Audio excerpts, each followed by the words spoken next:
Hello, everyone, and welcome to Health and Happiness at Work. This podcast is for busy working adults trying to figure out how to better take care of themselves and others. My name is Katie, and I will be your host. We are here today because adulting is hard and because busy working adults spend more time at work than anywhere else. We're going to have real conversations about real life and, most importantly, swing into action on the biggest opportunities. We're going to talk about ways to layer health, fitness, and wellness directly into your workday so that you feel fantastic. I cannot wait to dive deeper into each of these topics related to health and happiness. You are not alone. Hello, everyone, and welcome to episode 9 of Health and Happiness at Work. Episode 9, and I'm feeling fine. I kind of feel like a DJ right now. I had to put my own little spin on things. We are here today talking about cultivating clear and considerate communication, and we'll specifically be looking at how our communication styles or tendencies or choices impact well-being for us personally, but then also for those that we are interacting with on a daily basis. We'll also be looking at how to minimize unproductive stress. We've spoken before that some stress is healthy, psychologically beneficial, but there are moments of distress or moments of heightened stress that we could say are unnecessary or unproductive. And if we can work to reduce or minimize some of that, that's going to be a win as well. There are several learning objectives for today. As I sort of alluded to already, we'll review types of communication. There are big buckets, meaning ways that people tend to communicate. We'll also look at different communication styles.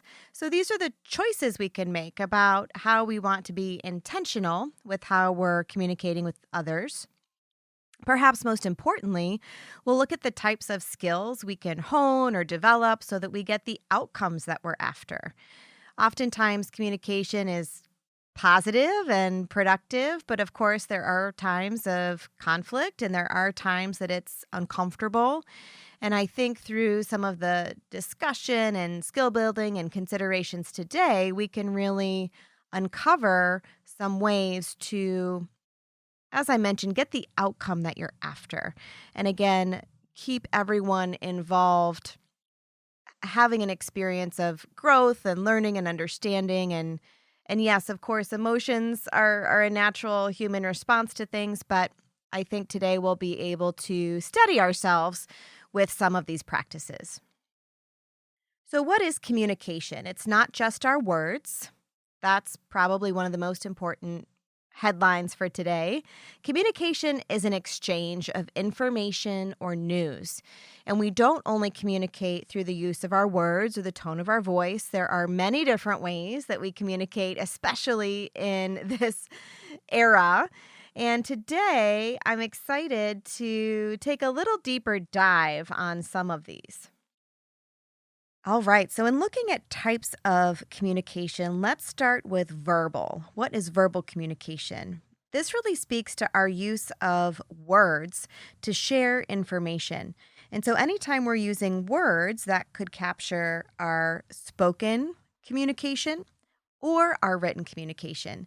And in just a moment, we'll get into some considerations when we are putting our words into writing. Writing is amazing. I love writing. You've probably heard me talk about that in the past, but more on that in a moment.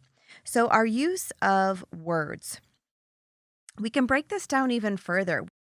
So we have words that we use and we speak in a very private way to ourselves, right? Our self-talk. And another word for that is intrapersonal communication. So then we have this communication with maybe one other individual, and we can refer to that as interpersonal communication, an exchange of words with one other person, spoken or in writing. We have small group verbal communication when we're using our words with 3 to 4, small group setting. And then obviously we have public speaking or public communication with our writing. Next, I want to talk about nonverbal communication. And experts will say, there's a little bit of debate, but experts will say that this is massively impactful. Some experts attribute as much as 90% of communication to nonverbal communication. So, what is nonverbal communication? It is anything unrelated to word choice. So, it is a huge category of ways in which we exchange information with other people without words or word choice. So let's take a deep dive on this. We're going to spend a little bit of time here because it is so impactful. And again, there's some debate between experts. Some will say, 60% of communication happens through nonverbal communication, but some individuals claim as high as 93% of communication unfolds nonverbally. So, wow. I think this is really going to change or influence how we as listeners of this maybe think about nonverbal communication go forward. So let's talk about posture. This is how we hold our bodies, right? And posture is an interesting thing. It does tell us a lot about a person, or it influences maybe our perception, what we think might be going on. And so how we hold ourselves, you might have a really tall and alert posture or kind of a collapsed posture. There's infinite ways that it can manifest. But as the observer of posture, right, we might start to make some assumptions or have a perspective on what's going on. We also have in this category movement, right? So I think about when I speak, and sometimes I am just pacing all over the place, not because I'm nervous necessarily, as I'm just really a kinesthetic person. So, how we potentially move through space or around a space, or maybe we choose to be kind of static at a podium. You can see how that would give a different impression maybe on a public audience if someone is real static or real active. We have facial expressions. We've all heard the term resting bitch face. And, this kind of brings up a good teaching moment too, that sometimes nonverbal communication, it's intentional and sometimes it's unintentional. That's a real key takeaway for today. So someone might be choosing their facial feature expressions because of their experience in the room, in the situation. But maybe it's not intentional. Maybe that's just how that person's face looks when they relax. Maybe that's their focus face. So facial expressions are kind of interesting, but if and when they are intentional, we can give some really nice feedback in a room, right? If I'm public speaking and somebody's nodding their head and smiling at the same time, I'm getting a lot of information that whatever I'm saying is resonating and they're enjoying what I'm saying.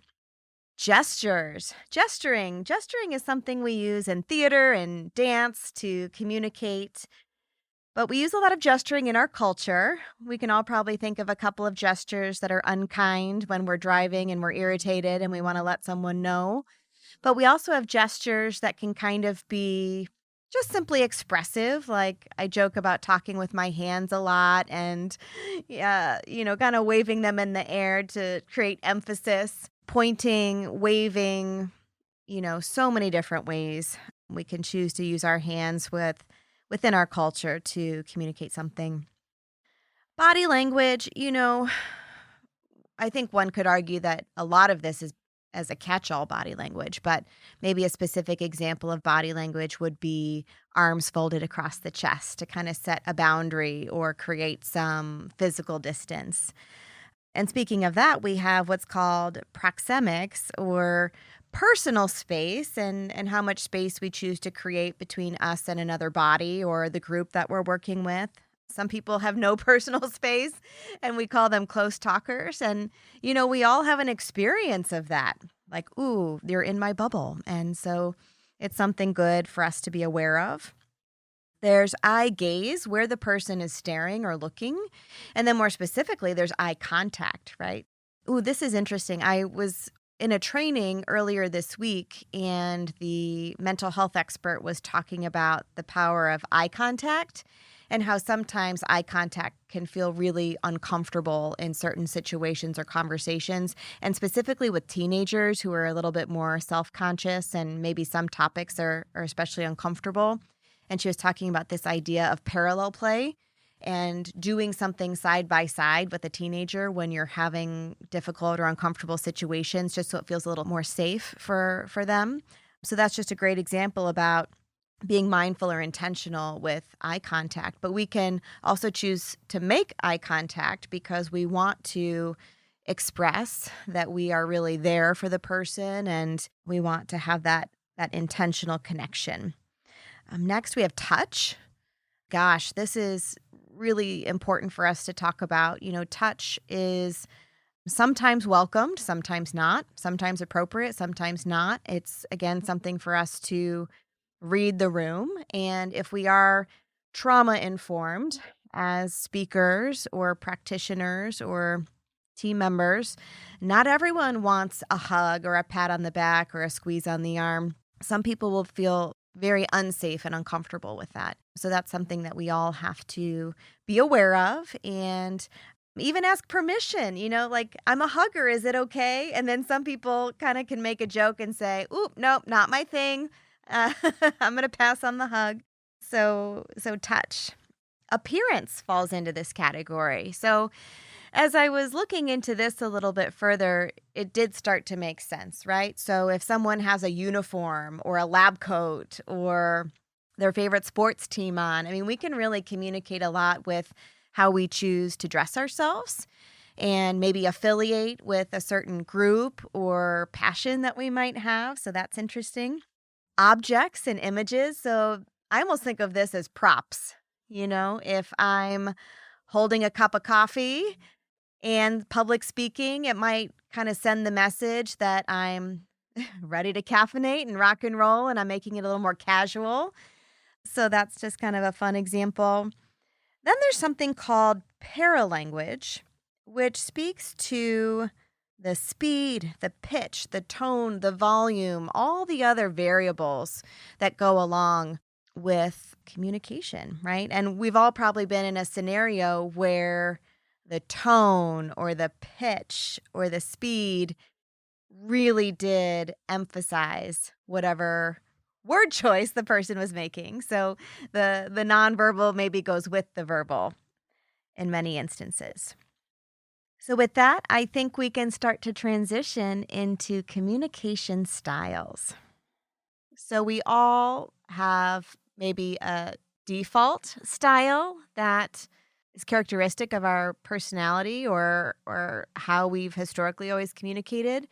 So the interesting thing about styles is there's something probably already there that makes you you, but it is something that we can be aware and mindful of. It's something that we can be intentional and work toward using a different style if the current style isn't really working for our benefit.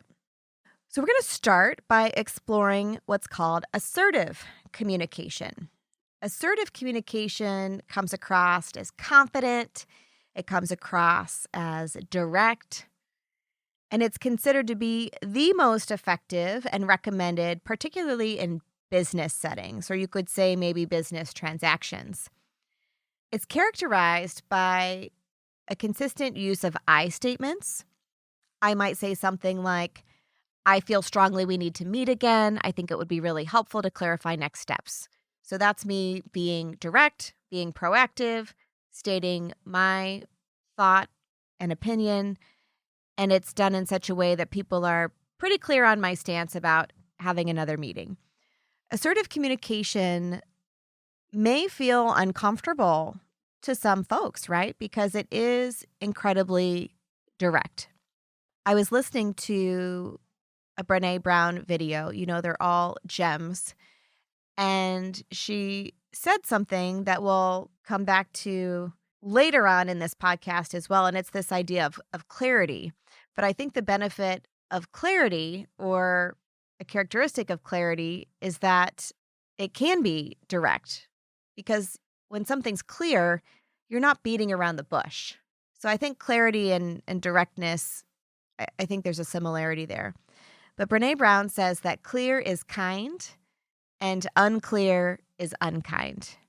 So I thought to bring that up because, again, if you're not someone who is especially direct and you're kind of tap dancing around something that you want to say and you're not being direct and it's not clear, it's actually not helpful to the other person. And the other person might have this whole, fear cascade of like, oh my gosh, where is this headed? Where is this headed?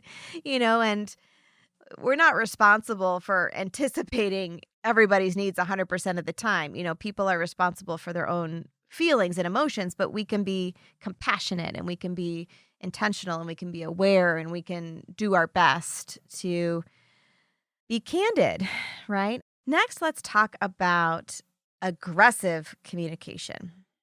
So, aggressive communication can be interpreted as harsh, hostile, threatening. It may cause others to feel intimidated, steamrolled, belittled, shut down. And for obvious reasons, it's not recommended to use this approach in the workplace for its not only ineffectiveness, but it creates really a toxic, unsafe culture.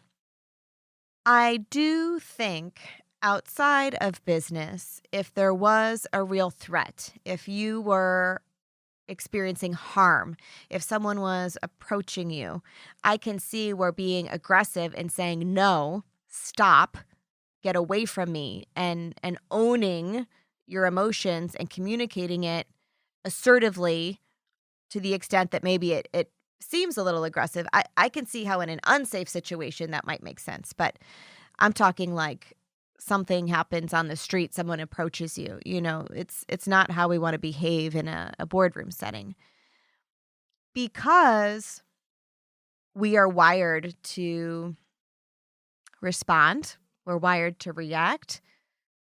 This will happen from time to time. We have visceral responses to stress triggers. Our central nervous system is wired to respond. And that can be used for good, and that can be used to help people in terms of a crisis or imminent need. But we don't need to be that way 24/7. There's a very situational reason why our species needed to survive. So if something is especially upsetting, I can see how someone would have this aggressive response in the workplace and workday, but it's not the goal. And then I think when it does happen and it does rear its head, we have to know how to then talk about it and get back to homeostasis, got to get back to steadiness and get everybody working together and working along. Let's talk a little bit about passive communication. People who are passive in their communication style, they tend to hold back, hold it in, stuff it down, hesitate, in efforts to avoid conflict. So it's characterized by this hesitation to share opinions, needs, or wants. I would go on to say ideas. And what's interesting is a passive communicator will appear as easygoing and kind of going with the flow, but underneath, they're potentially not okay. It's just the default or the present situation, but resentment can really start to set in. Because at that point, you might have a strong thought, opinion, and value, and it's not getting expressed and it's not getting seen, and you're going with the flow, and you'll come to resent that over time. So my encouragement would be to notice when and if you're holding back or maybe someone else is holding back. And the first step in anything is awareness, but then maybe implement some tools in your meetings that really give people the floor to share. So what I'm thinking about is a client who shared with me that they do what's called circular dialogue. And it's this norm or practice where everyone in the meeting gets space to say something. They could potentially still choose to pass, I suppose, but everyone is given the mic, if you will. Everyone's given the floor. Say there's a topic being discussed. Person by person gets to say, I'm in agreement, I'm in alignment, I have concerns, I have nothing more to add or share, or, I have some real concerns with this. And so it just creates space for everyone to share. And so, the question becomes, why is somebody avoiding conflict? Is it not safe to do so at that particular moment or workplace? Do they not have the confidence? it's something to unpack. Is it something for that person to work on, or is it really a systemic issue within the workplace?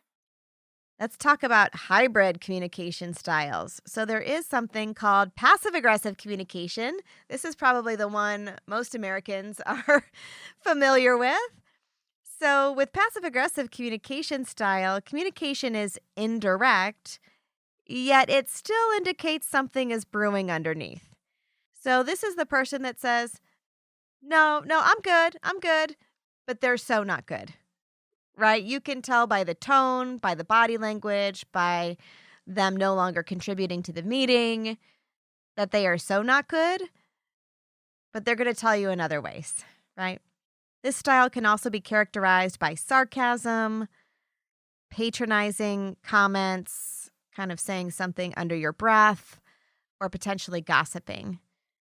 And I think it goes without saying that any of that, if it becomes habitual or the norm in the workplace, is incredibly unhealthy. Obviously, I'm kind of honing in on the workplace today, but we can really apply all of the discussion today to all the domains of life. And so what we know about passive-aggressive communication is it's really likely to cause some problems. It causes not only toxicity in terms of the team and the workplace environment, but also discontent. And emotions are contagious, right? So if somebody's kind of modeling this behavior, I would be concerned that if it's tolerated, that it continues. Oh, I thought of a really good story to share. I'm going to have to figure out where to work it in, but I'll figure it out. Okay, continuing on. Oh, manipulative communication. This style uses influence to control an outcome. I have another story. It's not the story I just teased, but it actually ties to manipulative communication. I was thinking about a career that I had. I was kind of the newly hired person. I didn't have a very impressive title. And I came into work, and my boss looked at me and said, "I'm going to need you to go to the cafe and get me a banana and my green tea." And she basically sent me to fetch her breakfast. And I thought, I'm not a server. Like, what is going on? It felt really icky to me. I didn't like being told what to do, but the way she said it and the tone, I did it because it was like my boss, and the way she said it is, "I'm going to need you to go do this." So there really wasn't like, "Hey, Katie, would you mind running and doing this for me?" I was very much told. So manipulative communication is likely to cause internal conflict because it's patronizing. I thought, this isn't my job. And I felt like I had to be at service in a way that was not part of my job description. It made me very, very uncomfortable. And then I also felt like I couldn't say anything, and I couldn't say, "No, I'm not your servant." I could, especially with as young as I was, I just didn't quite know how to navigate that. So manipulation is never the ideal approach, right? It's there, and it's something to be aware of and have on your radar. And when and if you experience it, I think processing it and exploring how you can then address it is an important next step. Ooh, this is my favorite one to talk about. The next style I'll introduce is something called nonviolent communication. NVC, nonviolent communication. I was introduced to this in a training program I attended to become a registered yoga teacher. We have hundreds of hours of training, and we spend quite a bit of time practicing how we speak when we teach, how we are leading a class.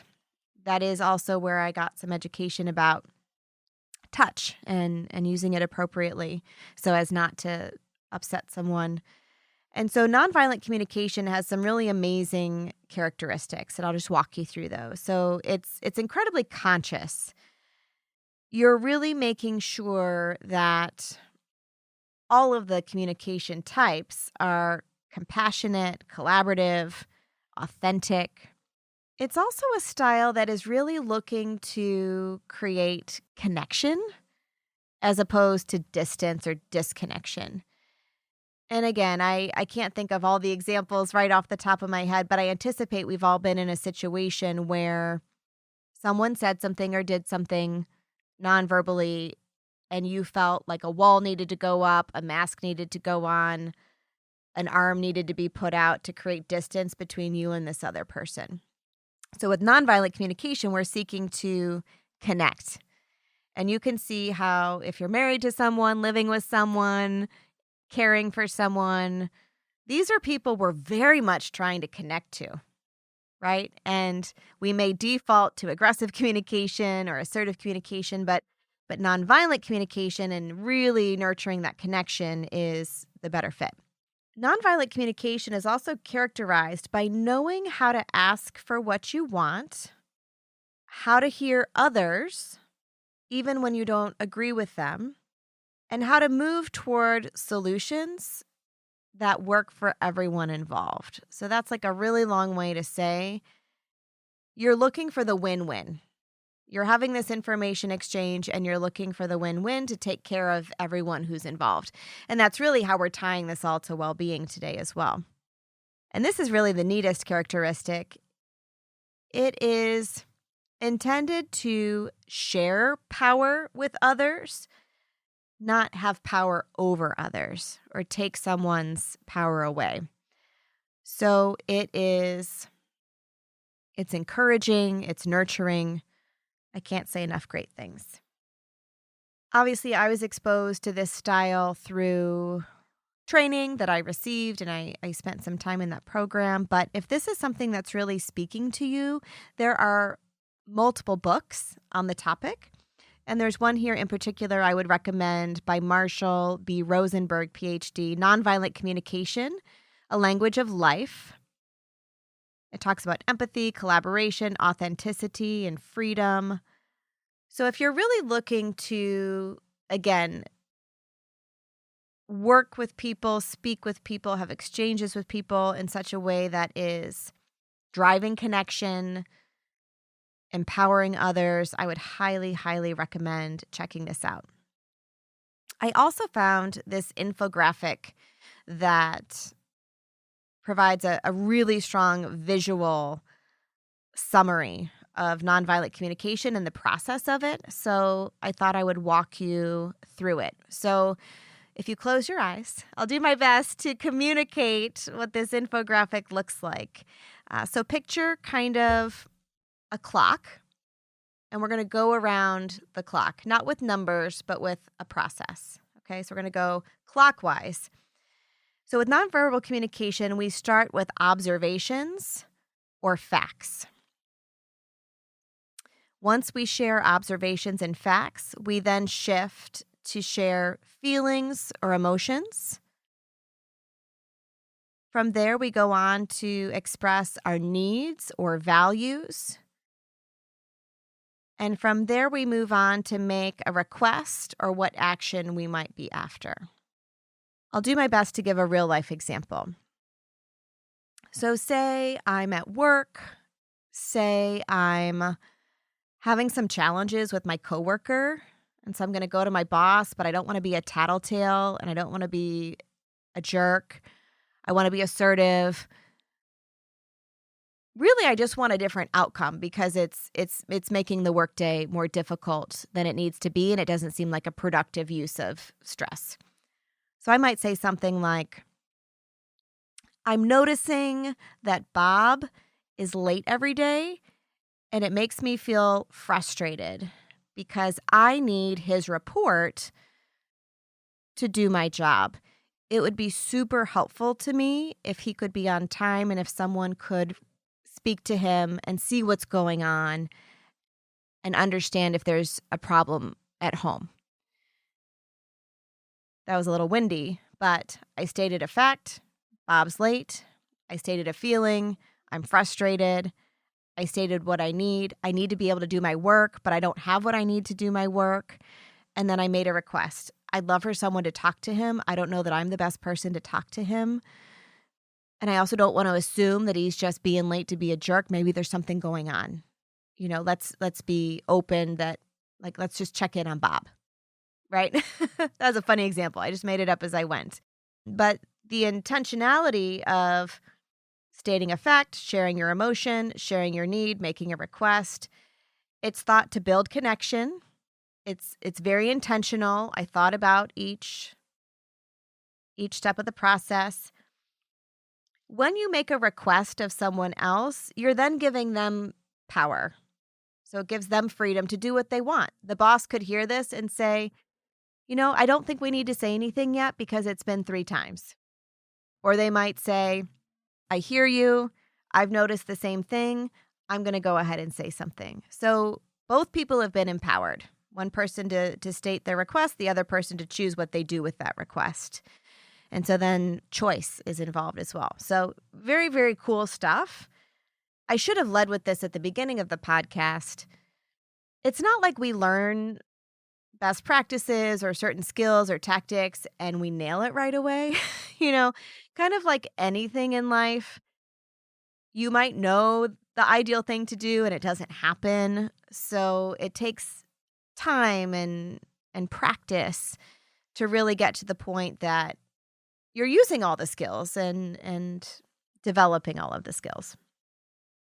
That is a perfect transition because I do want to dive into some skills that I think we can all benefit from growing and exploring, and again, not only at work, but at home. And I've been finding lately, I'm spending a lot more time with friends, which is lovely. I'm feeling very socially connected and very socially supported right now.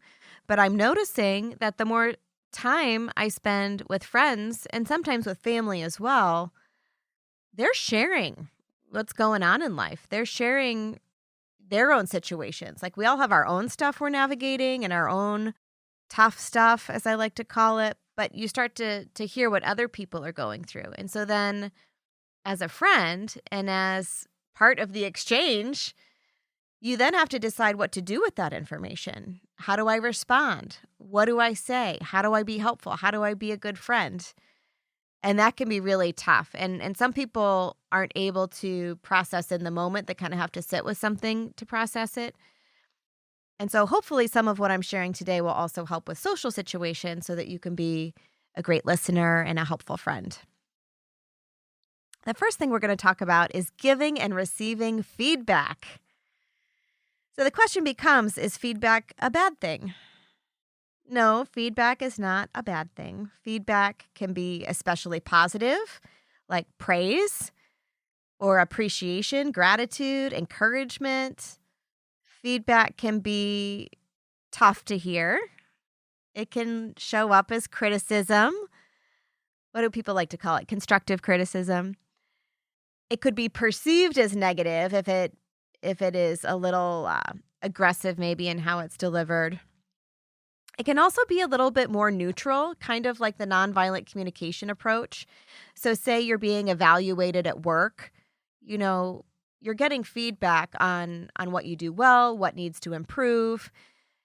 They're not saying you're a bad person. They're evaluating your performance, and it's a very open, direct, honest evaluation of what's going well and what might need to shift. So that ideally is a little bit more neutral and or encouraging so that the employee feels empowered. I have a friend who says feedback is a gift. We don't always maybe feel that way when it's happening, but it can really be insightful.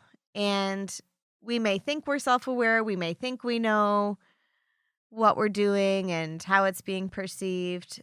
And I even think about like my hobby, dance. Like sometimes how dance feels in my body is different than how it looks, So someone needs to give me feedback because there's a disconnect between what I'm feeling in my body and what's being seen maybe from like a technique perspective. So feedback is helpful because it's someone's outside interpretation.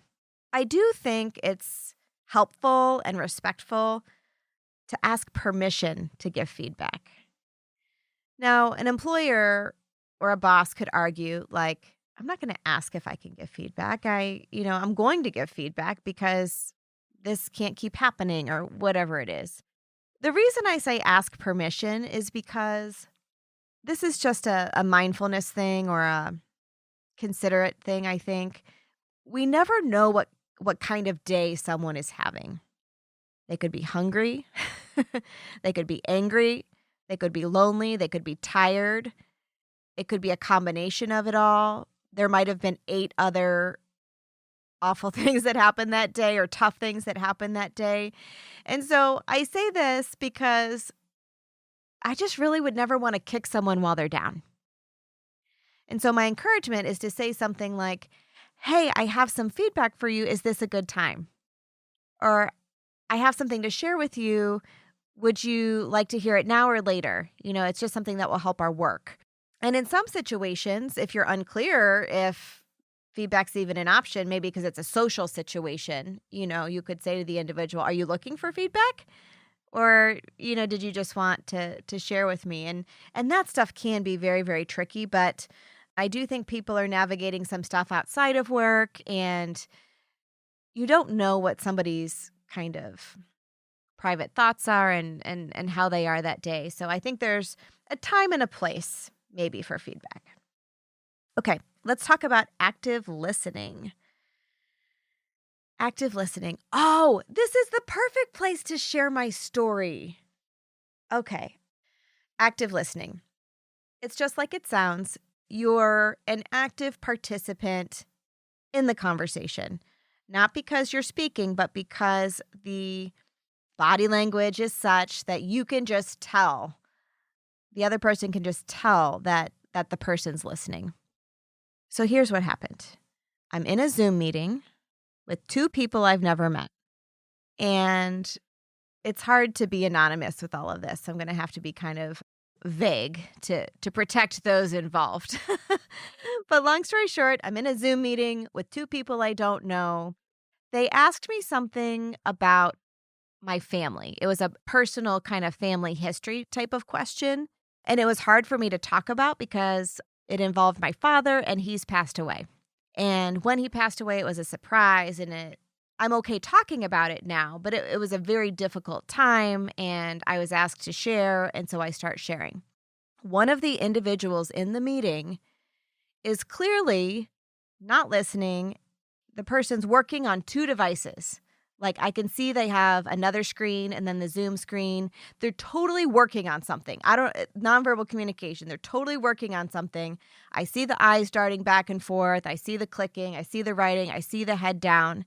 And inside, I am like boiling. And I thought, don't be aggressive. Be assertive. And so in a fairly soft voice, I said, excuse me, are you listening to my story? I said, it looks to me like you're working on something else. And I said it very, very calmly, but it was very direct. And the eyes got really big, like, oh shit, I got busted, But I was like, inside, I was like, WTF. It was very hurtful to me that I'm sharing something vulnerable and you're totally not listening. So did I call it out? Yes. Did I call it out mindfully? Yes. My tone was very careful and intentional. I tried to be a little curious, like, I think you're working on something else, or that's my observation. I didn't raise my voice. I didn't get nasty. I was more like surprised and hurt and trying to understand, and it was incredibly distracting too. So I was trying to get back into the groove. And so that was not a great example of active listening. So when we are in a space of active listening, we pay attention. We demonstrate through eye contact and body language that we're listening. You might even lean in a little bit, get closer to the person. We didn't talk about that with nonverbal, but I should have. Where you are in space, how much personal space you give someone, how you lean in or lean out. This is also a piece of the puzzle.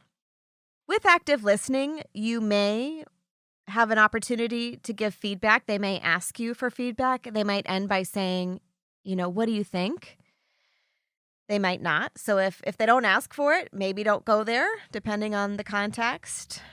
With active listening, we defer judgment. We're not trying to decide anything on behalf of the person. We're letting them speak, and we're deferring judgment back to them versus saying, well, here's what I think you should do. Unless that invitation is given, we're not going there. And so therefore, we just have to kind of respond appropriately based on what's happening and based on what's being asked of us. So that could probably be its own session in and of itself, how to be a great listener. Now, there's another type of listening, so active versus reflective. So with reflective listening, we are casting back and speaking more frequently. So reflective listening involves restating what you heard to make sure that it's accurate, that you're understanding what they said, you're interpreting it correctly, and to also validate their feelings. So it might be like this. Wow, it sounds like last week was incredibly stressful and you haven't been sleeping well and you're really unsure about what to do this coming week. That's me reflecting back something that I heard to make sure I understand what the person's thinking and I understand what the person is feeling. Reflecting listening doesn't necessarily mean that you agree with what they're saying. And this is an important headline. Doesn't mean you always agree with them. It means you're seeking to understand them. And I can see in business where this is super important. What I hear you saying is that we shouldn't work with this client anymore. And then that person can say, yeah, I don't think they're a good fit for us. You might not agree, but you're trying to understand. So it demonstrates really strong hearing. It allows this person to be seen and acknowledged and understood. And gosh, this is essential in so many different scenarios. So now I wanted to just touch on this idea of clarity, right? So I brought it up earlier with Brene Brown saying clear is kind, unclear is unkind. And my interpretation of why she says that is because when someone is trying to go around the situation and not just really be direct, a lot of different things can happen. So for me, when something is unclear, I feel confused. Like, I don't really know what that means for me. I don't really know where I fit in. I don't know what I'm supposed to do next. If something's unclear, I might feel unmotivated because if I leave a meeting and I don't know what my next steps are, I'm not going to hit the ground running. I'm going to be stuck. Unclear also means there's missing details. And Brene Brown talks a lot about this, that when there's missing information and when there's a lot of uncertainty, people will make up a story to try to make sense. So here's a perfect example. Your boss calls, texts, emails, and says, hey, I need to meet with you today. And that's all they say. And if you're on the receiving end of that, it's like, well, I'm clear you want to have a meeting. I'm not clear why we need to have a meeting and what it's about. So then the fear interpretation of that will be, oh my gosh, I wonder what I did wrong. And potentially, this is a cognitive distortion. It potentially goes to catastrophizing. Like, what's the worst possible thing they could want to talk to me about? Or what's the worst possible thing that could happen in this meeting? Now, not everybody is wired to interpret that. There are some people who might say, oh, okay, yeah, 4 is good. And their perception of it might be, yeah, that's cool. That obviously we need to talk about something before end of day. And they might have this very logical response to things. So that's what's tough, I think, about people is some people will hear things and be incredibly out of sorts because they don't have enough information, and other people can kind of roll with it a little better. So this is tricky, right? Because who's responsible for what? That's where I think it gets really tricky. We can't anticipate everybody's needs perfectly 100% of the time. We can be conscious, we can have good intentions, we can be aware, we can be mindful. And on the other side of things, if you're the person that's unclear and feeling triggered, use your words. use your communication, ask more questions, state what you need. You know, I'm happy to meet with you today. I'm unclear what we're meeting about, and I'd like to be prepared. Try to get as much information as you can because that's how your brain works. And then I think the boss will be willing to give the information out of respect for that's how this person's brain works. Now, if we are leading something, communicating something, and it's clear as mud, that is on us to do a little better job. So it's this delicate dance, I think, for who's responsible for what. But I think if everybody has just a little bit more on their radar, it's going to really help all involved. So clarifying questions, especially if you're the person that's unclear, it's going to help strengthen your confidence. If you're really understanding, if you're crystal clear, you're going to be more ready, more willing, more empowered, more confident to do whatever comes next. And with that, staying more action-oriented just generally feels very, very good.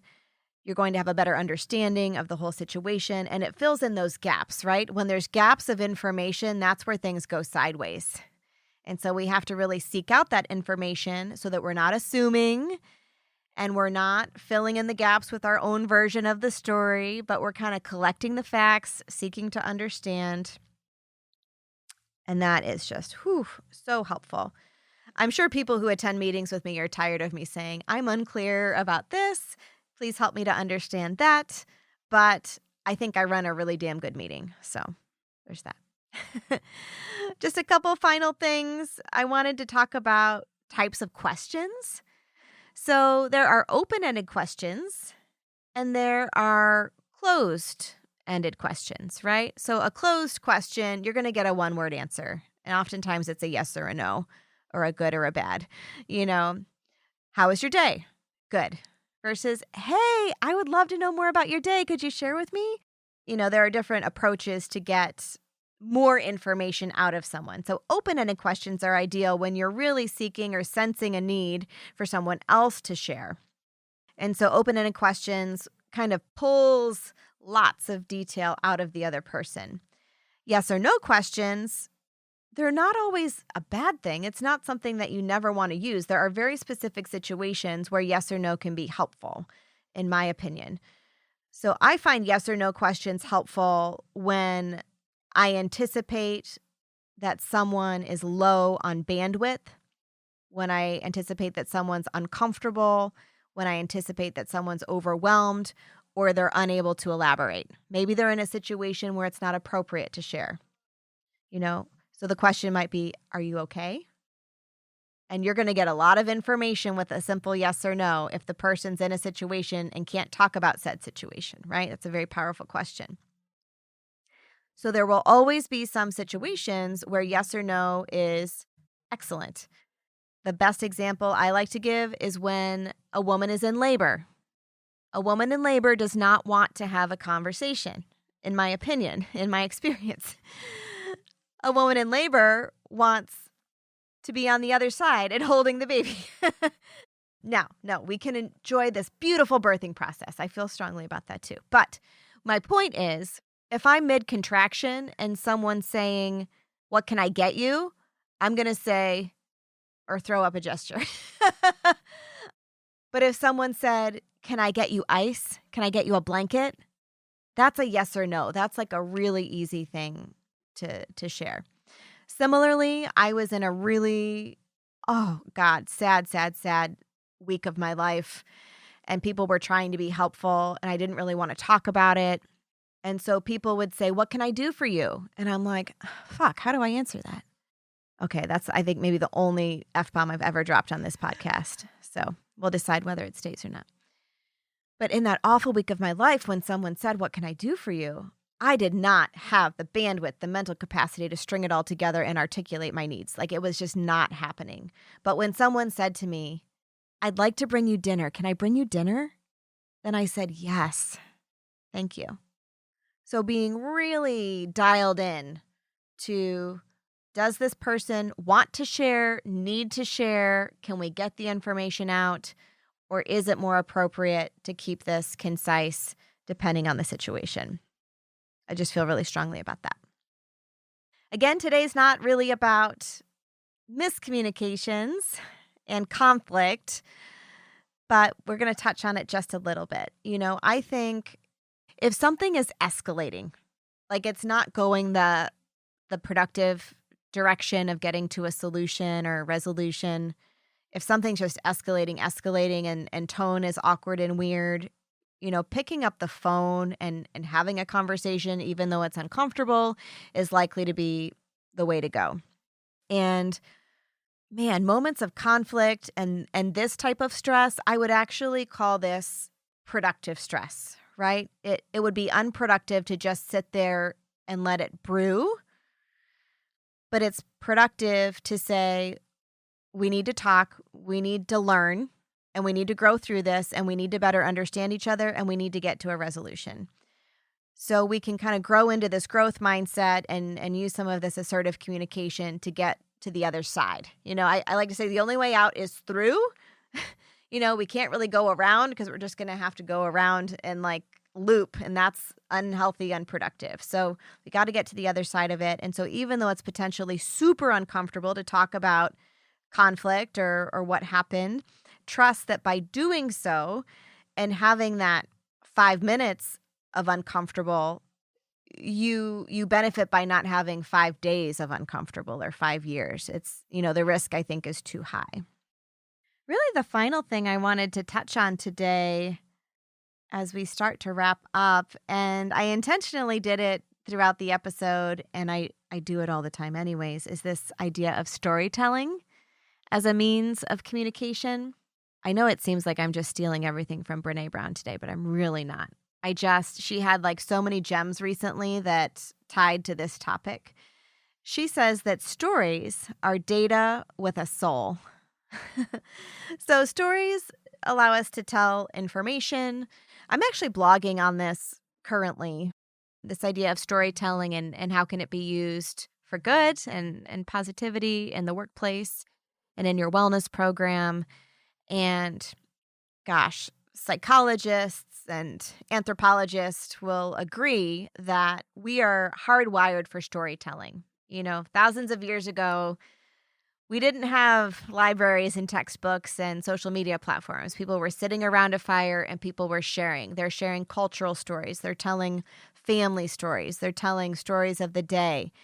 And stories are powerful. Stories give and strengthen connection, which we talked about how nonviolent communication also strengthens connection, much like storytelling. But storytelling, it can draw people in. There's maybe this little element of mystery of where are we going? But then as the story is unfolding, what I think is so cool is each person will glean or take or remember something from the story. For some people, it might be the outcome or the resolution or the triumph. For other people, it might be, wow, this person's being really vulnerable right now. I can't believe how much they're sharing. Wow, they really put themselves out there. I admire that. Someone else might be really interested in the topic at hand. So there's kind of a little something for everyone to take from the story. And so because of that, it does strengthen connection.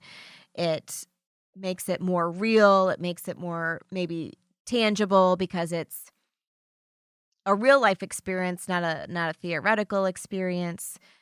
In some cases, stories can make us laugh our butts off. And, so some stories are there to entertain and break the ice and allow someone to be human and normal. And I think that breaks down walls and barriers and that kind of thing. So stories can tug at our heartstrings.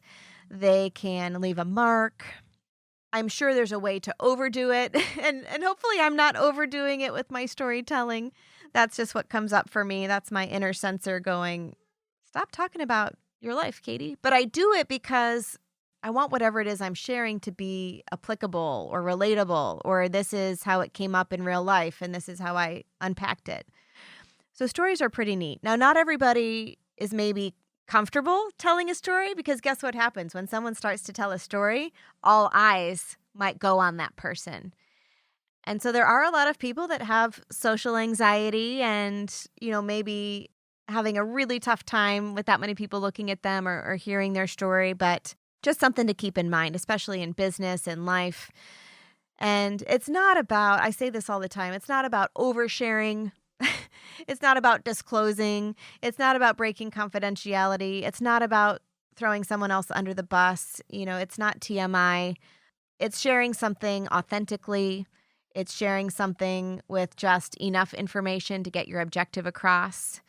Like earlier when I said I went through something hard, I didn't tell you what it was, but you might have been, ooh, now I really want to know what it is. It might have piqued your interest, but you still got to hear the moral of the story without, all the gritty details. So some things to keep in mind. People might avoid stories in the workplace for that reason of like, oh, I don't want to disclose that. No, you don't have to. It's not about that, but it can be really courageous to step forward and share. So I think with that, I'm complete. I just really wanted to highlight some of these styles, some of these types, some things for us to think about because, yes, we want to have amazing workplace culture. We want to have strong, healthy relationships. We want to be able to connect with our children and other people in our lives that we love and care about and be a good friend and really hear them and lean in. And so I think all of this is really, really valuable. But guess what? Because communication is a two-way exchange, it doesn't just benefit the other person, it also will benefit your health and well-being if you have the skills and the tools and the ability to listen and the ability to share and the ability to speak up for yourself. It really is beneficial for all involved. So today was just a little sneak peek at communication as it ties to well-being and growth and discovery and all the things. So thank you for tuning in today. I wish you could see how I just wrapped up because I was very talkative with my hands. I'm like an orchestra conductor up here, like waving my hands in the air. So gesturing, my nonverbal communication is high as I wrap up today. So have a great month until you tune in next time. And if I can support you in any way, please don't hesitate to reach out. wellnesscollective.com or Katy, Katy, at wellnesscollective.com.